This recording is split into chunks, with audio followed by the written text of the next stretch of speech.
সিলেট থেকে লন্ডন যাওয়ার পথে চলন্ত বিমানে যুক্তরাজ্য প্রবাসী ব্রিটিশ নাগরিক সোহাইবুর রহমান চৌধুরীর অস্বাভাবিক মৃত্যুর ৩ মাস অতিবাহিত হলেও এ ব্যাপারে কোনো কার্যকারী পদক্ষেপ নেয়নি সংশ্লিষ্ট কর্তৃপক্ষ। এতে ক্ষোভ ও হতাশা প্রকাশ করেছেন সোহাইবুর রহমানের পরিবারসহ যুক্তরাজ্য প্রবাসী কমিউনিটি নেতৃবৃন্দ।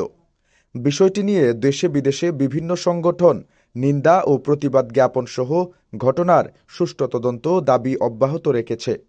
গত ১২ নভেম্বর বিমান বাংলাদেশ এয়ারলাইন্সের সিলেট থেকে লন্ডনগামী চলন্ত ফ্লাইটে অসুস্থ হয়ে মারা যান যুক্তরাজ্য প্রবাসী সোহাইবুর রহমান চৌধুরী। ফ্লাইট লগ অনুসারে জানা যায়, ব্রিটিশ নাগরিক সোহাইবুর রহমান চৌধুরী প্রথমে অসুস্থ হয়ে পড়েন এবং পরে মারা যান। নিয়ম অনুযায়ী যখনই ফ্লাইটের কোনো যাত্রীর মেডিকেল জরুরি অবস্থা হয় তখনই উড়োজাহাজ থেকে মেডিকেল জরুরি অবস্থা ঘোষণা করে একটি SOS পাঠাতে হয় এবং সবচেয়ে নিকটতম বিমানবন্দরে অবতরণের জন্য প্রস্তুতি নিতে হয়। কিন্তু সিলেটের MEG ওসমানী আন্তর্জাতিক বিমানবন্দর থেকে উড্ডয়নের 11 ঘন্টা 37 মিনিট পর ফ্লাইটটি লন্ডনের হিথ্রো বিমানবন্দরে পৌঁছায়। ওই সময় ওই ফ্লাইটের pilot in command captain Fazal Mahmud বলেন, ওই যাত্রীকে মৃত বলে ধরে নেওয়ার পর পার্সার তার মরদেহটি নিয়ে একটি খালি সিটের সারিতে শুইয়ে দেন। যাত্রী অসুস্থ হয়ে যাওয়ার পরও পাইলট কাছের কোনো বিমানবন্দরে অবতরণ কেন করাননি জানতে চাইলে তিনি বলেন, জরুরি অবতরণের উদ্দেশ্য হচ্ছে তাকে বাঁচানো, জানাজার ব্যবস্থা করা নয়। আমরা যখন জানতে পারলাম ততক্ষণে তাকে মৃত বলে ধরে নেওয়া হয়েছে। তবে ওই যাত্রীকে মৃত ঘোষণা করার জন্য সেই ফ্লাইটে কোনো ডাক্তার ছিল না। পাইলট এ বিষয়ে জানিয়েছিলেন, ফ্লাইট পার্সারের ওপর নির্ভর করেই সোহাইবুর রহমান চৌধুরীকে মৃত বলে ধরে নেন তিনি। ফ্লাইট পার্সার একজন প্রশিক্ষিত মেডিকেল পেশাদার নন, তাকে শুধুমাত্র প্রাথমিক চিকিৎসা দেওয়ার প্রশিক্ষণ দেওয়া হয়। ফ্লাইট লগ অনুসারে ফ্লাইটটি বাংলাদেশ সময় ১২ নভেম্বর প্রায় 10:15টার দিকে উড্ডয়ন করে। GMT UTC অনুযায়ী সময় তখন সকাল 4:16। আনুমানিক 6:55 UTCতে কেবিনের প্রধান পাইলট পার্সার পাইলটকে একজন যাত্রী সম্পর্কে অবহিত করেন। অসুস্থ হয়ে পড়েছেন এবং তাকে অক্সিজেন দিয়ে প্রাথমিক চিকিৎসা দেওয়া হয়েছে। পরে কেবিনের প্রধান পাইলট পার্সার জানান যে ওই ব্যক্তিকে মৃত বলে ধরে নেওয়া হয়েছে। বিমানটি 13 নভেম্বর স্থানীয় সময় বিকেল 4:16 হিথ্রো বিমানবন্দরে পৌঁছায়।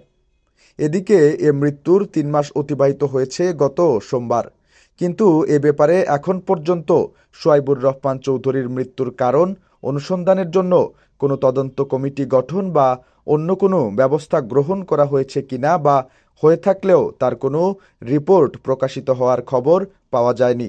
12 বছরের রিপ্লেসমেন্ট গ্যারান্টি নিয়ে তানভীর মেটালি প্রথম বাংলাদেশে। তানভীর মেটালের স্মার্ট পণ্য ব্যবহার করুন, স্মার্ট হন। বিষয়টি নিয়ে আন্দোলন মুখর রয়েছে দেশি প্রবাসী অনেক সংগঠন। এগুলো হচ্ছে voice for justice, greater Sylhet council, greater Sylhet community UK, প্রবাসী কল্যাণ পরিষদ, human rights and piece for Bangladesh UK।